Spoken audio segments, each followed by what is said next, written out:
La malaria es una enfermedad producida por protozoos del género Plasmodium falciparum y es transmitida por la picadura del mosquito hembra Anopheles.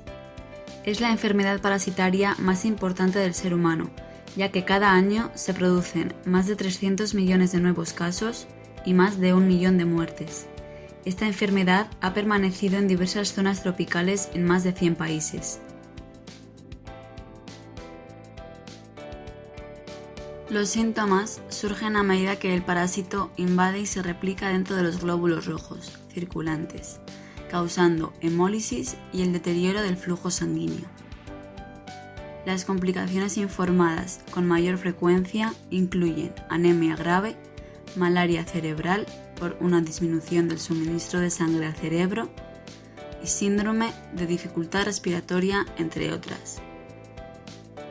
Una persona enferma de malaria muestra una serie de cambios reológicos, así como un aumento de la viscosidad del plasma, deterioro en la alteración de la morfología, pérdida de la deformabilidad, asociada con el incremento de la rigidez de la membrana, y la inusual adhesividad de los glóbulos rojos infectados a otras células. Tras la picadura de un mosquito infectado, el Plasmodium entra en el torrente sanguíneo. Las 4 especies de Plasmodium que causan la malaria en los seres humanos pasan primero por una breve etapa de replicación asexual en el hígado, invadiendo los hepatocitos. Después de un periodo de 2 semanas, los hepatocitos infectados se rompen, liberándose miles de merozoitos, que invaden rápidamente a los glóbulos rojos. Cada merozoito puede invadir un glóbulo rojo. Estos pasan primero por una etapa de anillo. Después viene la etapa del trofozoito y por último la etapa del esquizonte, en la cual hay una exportación de las proteínas del parásito a la membrana de los glóbulos rojos, que provocan una grave distorsión del citoesqueleto y la membrana de la célula. Los parásitos maduros son los causantes de la adhesión de los glóbulos rojos infectados al endotelio capilar, mientras que las formas inmaduras del parásito, en forma de anillo, están libres en la circulación sanguínea. La deformación del eritrocito es la capacidad de cambiar de forma a un nivel de fuerza determinado sin que se produzca hemólisis. El glóbulo rojo humano tiene forma de disco o bicóncava y un diámetro de 7,5 a 8,7 micras cuando está sano. En condiciones fisiológicas, los eritrocitos son altamente flexibles, resistentes y deformables, debido a su relación superficie-volumen, a la moderada viscosidad del citoplasma y a la elasticidad, que permite a la célula responder rápidamente a las tensiones de los fluidos de la circulación. La capacidad de los glóbulos rojos normales para cambiar rápidamente su forma en respuesta a las tensiones de los fluidos se rige por la geometría celular y la viscosidad citoplasmática, que está determinada a su vez por la concentración de la hemoglobina, pues a mayor concentración de hemoglobina, mayor velocidad en la sangre. De esta forma, la capacidad de la célula de acomodarse rápidamente a un estrecho capilar se ve comprometida por el aumento de la viscosidad citoplasmática. Los glóbulos rojos infectados por P. falciparum adquieren una serie de nuevas propiedades y se convierten en una célula más compleja por la aparición de nuevas estructuras en el citoplasma del glóbulo rojo y nuevas proteínas en el esqueleto de la membrana. Estos cambios incluyen la pérdida de la forma de discoide normal, perturbaciones en la mecánica y cambios en las propiedades adhesivas de las células. Los glóbulos rojos infectados se vuelven esferoidales y debido al anclaje de proteínas parasitarias a la membrana de la célula se forman una serie de protuberancias electrodensas llamadas NOP, las cuales están asociadas a la alteración de las propiedades mecánicas y adhesivas de la célula. Estas protuberancias son las que llevan a agruparse a los glóbulos rojos. Algunos estudios sugieren que estas protuberancias actúan de mediadores de la unión de los glóbulos rojos infectados y distintas células a las que se adhieren. Esta adhesión en realidad es un mecanismo de supervivencia para evitar la eliminación por el bazo y evitar el reconocimiento por el sistema inmune.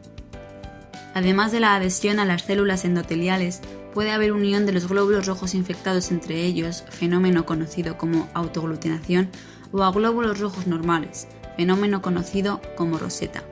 Las fuerzas físicas de unión entre los glóbulos rojos se han medido mediante técnicas de micropipeta y viscosimetría, y se estima que estas fuerzas de unión son 5 veces mayores que en el caso de la adhesión de los glóbulos rojos infectados a las células endoteliales.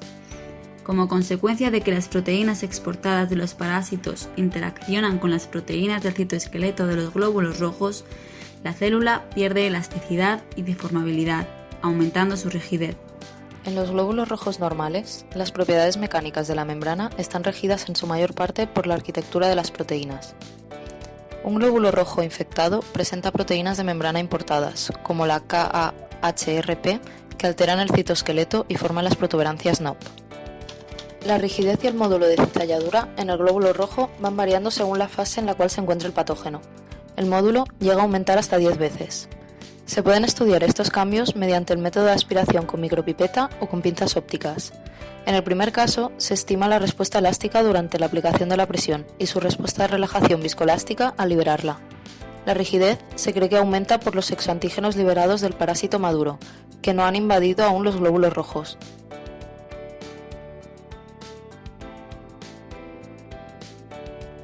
Las pinzas ópticas darán variaciones en los diámetros axial y transversal de la célula, con la fuerza de estiramiento y las características de deformación elástica.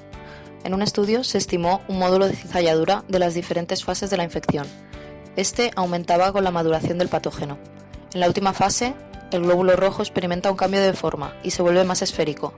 Hay menor relación superficie-volumen y la membrana no se pliega tanto, por lo que se deforma menos en las direcciones axial y transversal. Durante el transcurso de las fases también se ve que el diámetro axial aumenta y el transversal disminuye, en las mismas condiciones de carga. El diagnóstico temprano para la detección de malaria es un reto hoy en día, pues las concentraciones de parásito en la sangre son muy bajas. Por ello, diseñaron un sistema de microfluídica para enriquecer y aislar los parásitos de la sangre.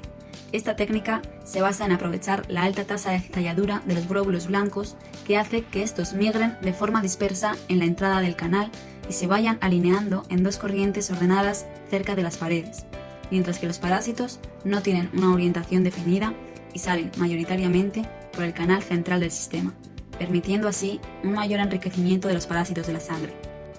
En resumen, la interacción anormal entre los glóbulos rojos y la vasculatura humana juega un papel central en la patogénesis de la malaria. Los cambios que ocurren son el aumento de la rigidez de membrana, la disminución de la deformabilidad y el aumento de la adhesividad.